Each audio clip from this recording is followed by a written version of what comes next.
ഇന്ന് നമ്മൾ ഉണ്ടാക്കുന്നത് ഒരു മീൻ കറി റെസിപ്പിയാണ്. ഈ റെസിപ്പിക്കകത്ത് പച്ചമാങ്കവും തേങ്ങാപ്പാൽ ഒഴിച്ചിട്ടാണ് നമ്മൾ ഈ കറി ഉണ്ടാക്കിയേക്കുന്നത്. 2008 എൻ്റെ ട്രെയിനിങ് പീരീഡിനകത്ത് ഞാൻ ഫസ്റ്റ് പഠിച്ച മീൻ കറി റെസിപ്പിയാണിത്. ആ ട്രെയിനിങ് പീരീഡൊക്കെ അല്ലേ, എന്തൊക്കെയായിരുന്നു ആ സമയത്ത്. പാനിൽ വെളിച്ചെണ്ണ ചൂടായി വന്നതിന് ശേഷം നീളത്തിൽ കട്ട് ചെയ്ത് വെച്ചിരിക്കുന്ന ഇഞ്ചി, വെളുത്തുള്ളി, പിന്നെ 2 കിരിയ പച്ചമുളക് 2 ഇട്ടിട്ടുണ്ട്. പിന്നെ ഒരു മീഡിയം സൈസ് സവാള സ്ലൈസ് ചെയ്തിട്ടുണ്ട്.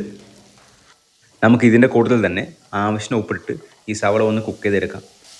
ഒത്തിരി കളറാവണമെന്ന് നിർബന്ധമില്ല, ജസ്റ്റ് ഒന്ന് കുക്കായി വന്നാൽ മതി. ഈ സമയത്ത് നമുക്ക് മഞ്ഞൾപ്പൊടി, കാശ്മീരി മുളക് പൊടി, ഇതിൻ്റെ പച്ച സ്മെല്ല് പോകുന്നു. ഇത് പോയതിന് ശേഷം നമുക്കൊന്ന് ആവശ്യമുള്ള വെള്ളം ഒഴിച്ച് കൊടുക്കാം. ഫിഷ് കുക്കാവുന്ന രീതിയിൽ നമുക്ക് വെള്ളം വേണം. ഒരു പ്രാവശ്യം മാത്രമേ വെള്ളം ഒഴിക്കാവുള്ളൂ.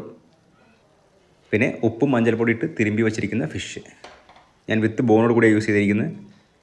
ഇതിൻ്റെ കൂടെ തന്നെ പച്ചമാങ്ങ ഇട്ട് കൊടുക്കുന്നുണ്ട്. നമുക്ക് കവർ ചെയ്ത് ഒരു 8 to 10 മിനിറ്റ്, അതിൻ്റെ കൂടുതൽ വേണ്ട. ഇടയ്ക്ക് ഒന്ന് ഓപ്പൺ ചെയ്ത് ഒന്ന് മിക്സ് ചെയ്തിട്ടേക്കണേ.